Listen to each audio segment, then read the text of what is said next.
तो हमारे साथ हमारे सफ़र में है कुछ भाई लोग, तो अब आज उनका इंट्रोडक्शन मैं करवाता हूँ। ये भैया, इनका नाम क्या है पूछिए। मेरा नाम राहुल मौर्य है, मैं यूपी का प्रयागराज जिले के रहने वाला हूँ। मेरा नाम विवेक सिंह है। आपका भाई? रणविजय यादव। रवि सोलंकी। ये सब भाई लोग हमारे साथ निकल रहे भाई अभी त्र्यंबकेश्वर के लिए। तो हम अभी धीरे धीरे चलते हैं। मुंबई से कसारा घाट का जो रूट है वहाँ पे अराउंड आपको 1-1.5 घंटे लगेगा, और वहाँ से भी आपको कसारा घाट से नासिक के लिए भी मेरे ख्याल से 1-1.5 घंटा लगता है। तो देखते हैं आज का दिन कैसा निकलता है।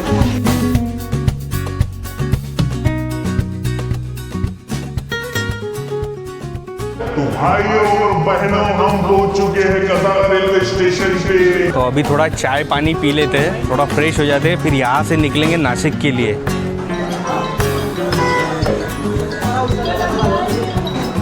चाय आ गई है अपनी, तो चाय पीते हैं अभी और निकलते हैं फिर त्र्यंबकेश्वर की ओर। तो अभी कसारा पहुंच चुके हैं, नाश्ता पानी चाय सब हो गया कंप्लीट अपना, और अभी अपन बस में बैठे हुए हैं। ये बस बिल्कुल रेलवे स्टेशन के सामने से ही लगती है, और 140 रुपये टिकट रहती है यहाँ से नासिक के लिए।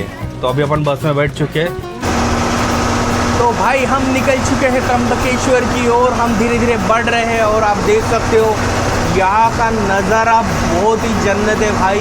मतलब ग्रीनरी इतनी खतरनाक है कि उसकी क्या बताऊँ। और हम बैठ चुके हैं लाल परी में। ये हमारी लाल परी, ये हमारे ड्राइवर साहब गाड़ी चलाते हुए, और यहाँ देखो ये पब्लिक।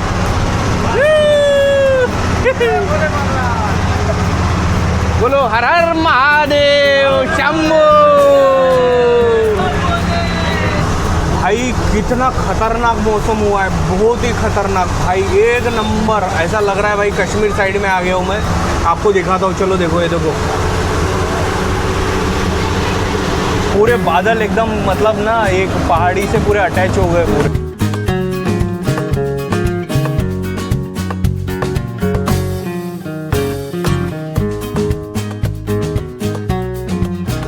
ये देखो, इसे कहा तो भाई जन्नत वहाँ, ऐसे ही बोलेंगे ना।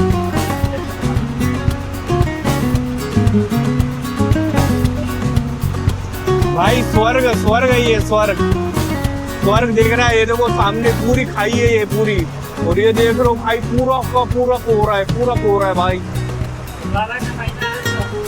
बहुत ये इसको बोलते लाइट भाई। आज तो पूरा पैसा वसूल हो गया, पूरा पैसा वसूल, पैसा वसूल, पैसा वसूल।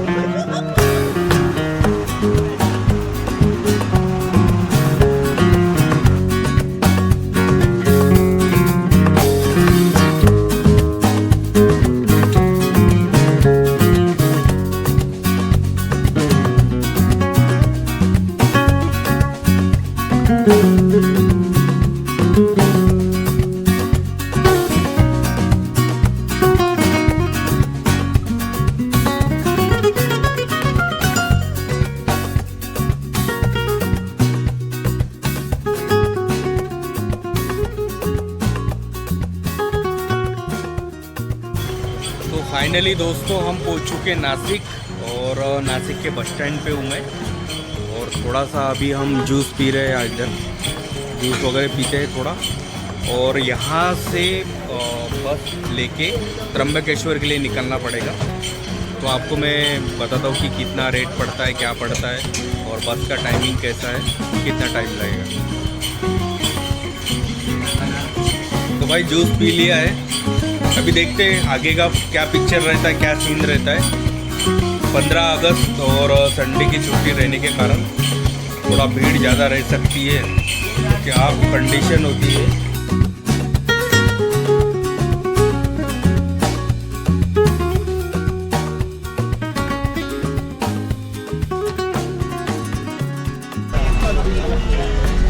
तो दोस्तों हम नासिक से निकल चुके हैं अभी त्र्यंबकेश्वर के लिए, और नासिक से त्र्यंबकेश्वर का किलोमीटर है 39 किलोमीटर, और यहाँ से बस मिलती है आपको बस स्टैंड से, और वहाँ पे 60 रुपीज़ का एक चार्ज लगता है। तो ये जो बस है ये डायरेक्ट बस है त्र्यंबकेश्वर के लिए। तो चलो चलते हैं अपन त्र्यंबकेश्वर, और वहाँ पहुँच के आपको मैं अपडेट देता हूँ, ठीक है चलो। तो दोस्तों अभी हम त्र्यंबकेश्वर में पहुँच चुके हैं, और रात के 7:30 बज रहे हैं अभी। और अभी यहाँ पहुँचे, दिन ढल चुका है।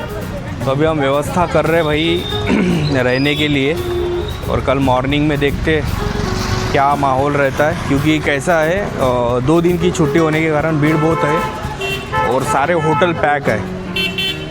तो अभी देखते कैसा होता है। तो देख सकते हो आप, ऐसा कुछ माहौल है इधर।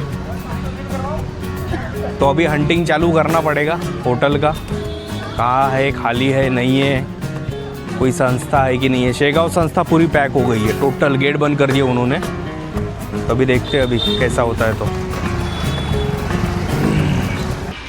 फाइनली हम लोग दोस्तों आ गए हैं खाना खाकर विश्राम के लिए। सभी मित्र साथी आ गए हैं। खाने का पैसा कितना लगा? खाने का पैसा 120 रुपये एक आदमी का। रूम का भाड़ा? रूम का भाड़ा 500 रुपये। खाने मतलब बहुत अच्छा लग रहा है भाई। अब रंजीत साहब बोलेंगे हमारे। जो राहुल भाई बोले वो बात सही नहीं है। एक आदमी का 500 लगा है, टोटल हम 6 आदमी हैं, हमारा 3000 रुपये लगा है, जिसमें हम 120 रुपये का खाना खाएँ, 120 रुपये का। अभी सुबह भी वही प्रोग्राम है जहाँ हम खाना खाएँ, बहुत अच्छा खाना बना था, घर का जैसे खाना था। अब हम सुबह भी मॉर्निंग में वहाँ पे खाना खाएंगे, दर्शन करेंगे, फिर खाना खाएंगे, फिर यहाँ से प्रस्थान करेंगे अपना आगे मुंबई के लिए प्रस्थान करेंगे। फिर वहाँ से अपने अपने ड्यूटी पे जाएंगे। पालघर हम लोग को जाना है। बुलेट ट्रेन में हम लोग काम करते हैं, सब ट्रेन ऑपरेटर हैं। जितने हमारे भाई बैठे हैं ये हमारे साहब हैं। तो भाई देखो ऐसा था, ये रूम है, ये देखो रूम, ये रूम है, ये बेड दिया है, और अपना सामान रखने के लिए किधर गया हो अपना उधर दिया है बक्सा, एक ससुराल से आया है बक्सा। तो ऐसा है भाई, लफड़ा ऐसा हो गया है कि मैटर बहुत गंभीर है। 2 दिन का छुट्टी पड़ गया। 2 दिन की छुट्टी में क्या हुआ, पूरा पब्लिक ने पूरे होटल सब बुक कर दिए। एक भी होटल खाली नहीं है, ना कोई आश्रम खाली है, कुछ भी नहीं। सब हाउसफुल के बोर्ड लगा के बैठे हैं। तो जैसे तैसे करके घूम फिर के हमको ये जगह मिला है। तो इसका 3000 रुपये लगा इस रूम का। और दूसरी बात, खाना यहीं पे बाजू में एक आंटी थी, उनका मेस था, तो वहाँ पे अपन ने 120 रुपये थाली के हिसाब से पेट भर खाना किया। खाना एक नंबर था, होटल से अच्छा था। तो ऐसा कुछ था अपना सिस्टम। तो भाई दिन का तो दिन हो गया अभी ख़त्म। दिन एक नंबर गया, हर चीज़ बिल्कुल सस्ते में हो गया हमारा। अभी भाई से बात कराइए, सब किसको क्या क्या चाहिए, किस लिए आए हैं लोग, क्या मांगना है? क्या मन्नत है आपका? हमारी तो नवंबर में शादी है, इसलिए आया हूँ महादेव से मिलने के लिए और आशीर्वाद के लिए। आपका क्या ये है? ये हमारे भैया राजस्थान से है। राजस्थान से नहीं है? बढ़िया जिंदगी कट रही है भाई। हर हर महादेव। मौज लो, रोज लो, नहीं मिले तो खोज लो। जिंदगी का मजा तो खट्टे में ही है, और खट्टा मीठा खाते रहो भैया, मजे लो। हर हर महादेव, जय शिव शंभू भोलेनाथ की जय हो। सब अच्छा हो, सबका भला हो, संसार का, जग का, सब जय हो भोले भंडारी। अरे तुम्हारे बारे में बोलने को बोला तो तुम संसार की बात कर रहे नहीं, सब हम लोग 6 आदमी राहुल भैया के बीबी के लिए प्रेयर करने आए हैं। चूँकि इनकी बीबी प्रेग्नेंट है, उनको अच्छा से मतलब सब कुछ अच्छा से सफल, अच्छा से सब कुछ हो जाए। हाँ, भगवान हाँ, के दुआ भगवान से से। सब कुछ अच्छा हो, अच्छा बाल बच्चे हों। अरे ये भाई तो अपनी दुनिया में ये रहता है रघुवर यार, समाज के अध्यक्ष है हमारे। कोई बोलता ही नहीं है भाई वो तो। भाई बोले आप क्या बोलना है? बोलो ना। हाँ, मैं ये बोलना चाहता हूँ ना कि मेरे को बहुत अच्छा लग रहा है यहाँ पे आके, बाबा के नगरी में त्र्यंबकेश्वर। और मैं ये कहना चाहता हूँ सभी भाइयों के साथ, मेरे को बहुत अच्छा लग रहा है। और सुबह में हम लोग उठेंगे और फ्रेश व्रेश होकर नहा धोआ कर बाबा का दर्शन करेंगे। अभी आकर हम लोग रूम में अभी लेटे हुए हैं। अभी गर्लफ्रेंड से बात कर रहे हैं मेरे भाई। हाँ, अभी मैं अपने घर पे बात कर रहा हूँ।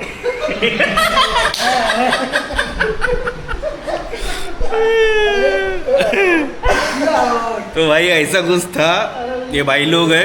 देखो सीरीज बात बता रहा हूँ भाई, मैं इनके लिए अननोन था, अभी तक के मेरे को इनके नाम पता नहीं थे। अभी देखो ये दोस्त बन गए अपने, बहुत ही सही दोस्त बने भाई। ये देख रहे हो, ये सब दोस्त है। ये मुंबई से मेरे को मिले थे। मुंबई में मैं घर से टैक्सी लेके बस स्टैंड पे आया था कि त्र्यंबकेश्वर के लिए मुझे गाड़ी पकड़ना है। तो ये भाई हमें मिले थे, ये भी पूछ रहे थे त्र्यंबकेश्वर के लिए कैसा रहेगा। प्रयागराज के रहने वाले ये भी प्रयागराज से है, मैं गोरखपुर गोरखपुर और ये भैया बागी बलिया उत्तर प्रदेश। उत्तर प्रदेश, बिहार। और ये भैया आगरा, यूपी आगरा भाई। आगरा से। आगरा यूपी में आता है क्या? हाँ आगरा ही से। और ये मैं भी यूपी से हूँ। यूपी से है, यूपी बलिया से। बलिया से। हम योगी जी के शहर से। योगी जी के शहर से है सब। तो भाई बहुत अच्छा लगा तुम लोगों से मिलके। तो ऐसा कुछ है भाई, आज का दिन पूरा ख़त्म हो गया है, अभी 10 बज रहे हैं। तो कल का देखते क्या सीन रहता है। मैं देखता हूँ, डिसाइड करता हूँ कि दर्शन लेने का है नहीं लेने का है, क्योंकि बहुत भीड़ है। और अभी हम जब रूम कर रहे थे तो वहाँ पे एक फैमिली थी, उनका कहना था कि मैनेजमेंट में बहुत लफड़ा हो चुका है, मतलब मैनेजमेंट बराबर नहीं है। तो वहाँ पे अंदर पूरी भगदड़ जैसा मचा हुआ था। तो अभी देखते कल का क्या सीन होता है। यदि बाबा ने बुलाया पास में तो चले जाएंगे, नहीं तो बाबा तो कन कन में शंकर है भाई, कंकर में शंकर बोलते हैं। तो यहाँ के कंकर में भी अपने बाबा है, कोई इशू नहीं है। देखता हूँ फिर मैं ट्रैक का भी देखता हूँ, यदि ट्रैक का होता है तो ट्रैक का देखता हूँ। तो जो भी रहता है आपको मैं बताऊँगा। चलो मिलता हूँ आपको कल मॉर्निंग में। धन्यवाद। हर हर महादेव, हर हर महादेव। शंभो शंभो। विश्व का कल्याण हो, कल्याण हो, कल्याण। जय भोले भंडारी, जय श्री शंभू।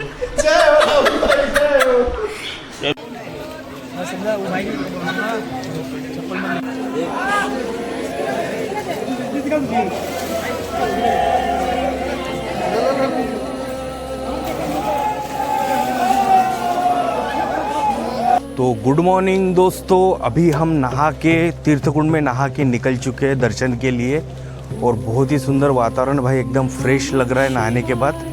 और अभी टाइम कितना हुआ है भाई? टाइम हुआ है अपना 4 बज गए हैं। हम अराउंड 3 बजे तक उठ गए थे और 3 बजे उठ के फटाफट नहाया धोया हमने। बाकी लोगों ने वहाँ अंदर भी नहाया। तो आपको यदि नहाना है तो आप यहाँ पे भी नहा सकते हैं तीर्थकुंड में।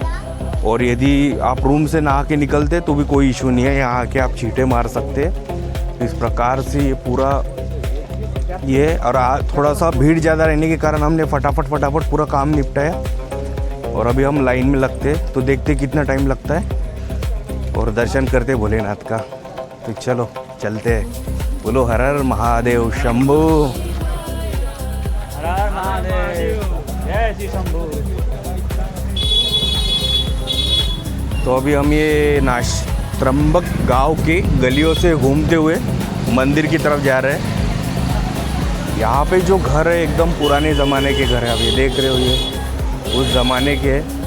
अभी भी मतलब यहाँ पे बहुत कम बिल्डिंग बनी है। त्र्यंबक गांव एक छोटा सा गांव है, बहुत छोटा सा गांव है, ज़्यादा बड़ा गांव नहीं है। तो ऐसा कुछ है भाई। ये देखो सामने मंदिर दिख रहा है आपको। अभी देखते कहाँ से लाइन लगाते हैं अपन। और ये सामने जो दिख रहा है ये मंदिर है, मंदिर का कलश दिख रहा है। और अगले साल 2027 में महाकुंभ का मेला यही भरने वाला है। तो उसके कारण थोड़ा कंस्ट्रक्शन का वर्क चल रहा है, तो थोड़ी सी अव्यवस्था है। बट अभी कुछ बनने के लिए थोड़ा बहुत तो रहता ही है भाई। कंस्ट्रक्शन का वर्क चल रहा है, उस हिसाब से अभी काम चल रहा है। ये देखो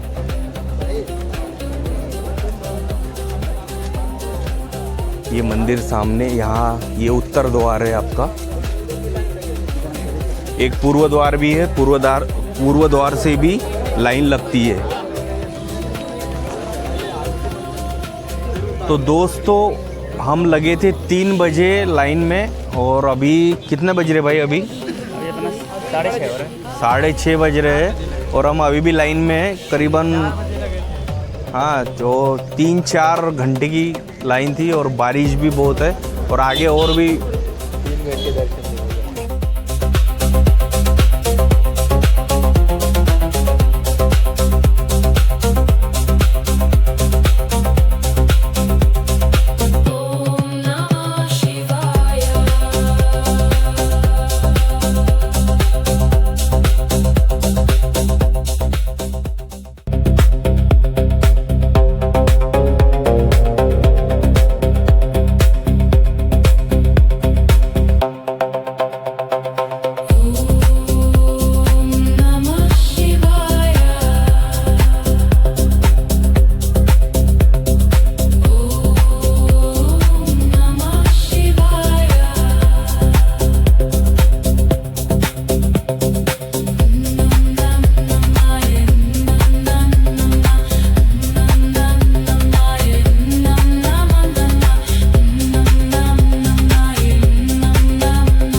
दोस्तों अभी शाम के 7:30 बजे हुए और वहाँ हमने त्र्यंबकेश्वर में दर्शन लिया। मेरा थोड़ा इसका बैटरी डाउन हो गया था, फिर मैंने चार्ज वगैरह लगाया यहाँ पे और वहाँ से फिर मैंने त्र्यंबकेश्वर से एक गाड़ियाँ चलती है, आप जब गेट पे आओगे मेन गेट पे, वहाँ से मैंने नासिक के लिए गाड़ी किया, मुंबई नाके के लिए।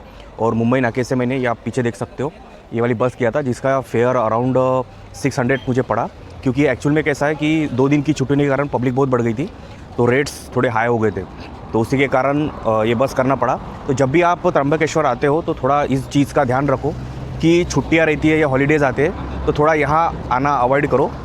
आप और दिन में आते हो तो आपको होटल्स और गाड़ियाँ वगैरह सब अवेलेबल रहता है, बट यदि आप छुट्टी के दिन आते हो तो बहुत इशू जाता है। और दूसरी बात आपको एक बात बता दूँ कि रहने की व्यवस्था जो है त्र्यंबकेश्वर में, त्र्यंबक जो गांव है वो छोटा सा गांव है, तो वहाँ पे क्या होता है कि मतलब उतना फैसिलिटी नहीं है। यदि आपको अच्छे होटल्स वगैरह चाहिए तो आप नासिक में स्टे कर सकते हो, नासिक में स्टे करके फिर आप वहाँ से त्र्यंबकेश्वर जा सकते हो, ज़्यादा दूर नहीं है। तो ऐसा कुछ अपना वीडियो था, तो वीडियो कैसे लगा प्लीज़ मुझे कमेंट बॉक्स में बताइए।